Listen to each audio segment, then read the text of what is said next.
Sir आम जमी समस्ते जानी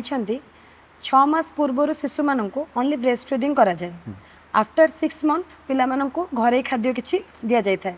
तो से डाएट पैटर्न केमी रखा उचित जदि आम कहवा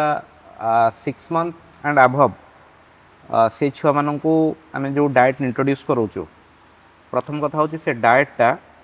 आपणकर मास्ट फॉर्म रहा दरकार। मास्ट माने कौन लिक्विड भी बेसी हेनी कि बहुत सॉलिड कंसिस्टेंसी बेसी रही कादुआ कादुआ भाया से हवा दरकार। मास्ट फूड्स माने स्पेसिफिकली आम केमी प्रिपेयर करा लेट से आम घरे जहाँ भी पनीपरिया आसूँ आम सब कौन करवा ना परिबा गुड़ा को आम प्रेशर कुकर रे ताकू कौन कले ना भल कि सिझेले सिझे सारापर ताकू हाथ में ताकू चकड़ी चकड़ी ताकू पूरा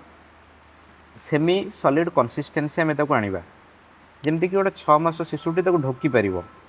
तादर बेसी हार्ड पार्टिकल्स नथिबो कि पूरा प्योरली लिक्विड भी नथिबो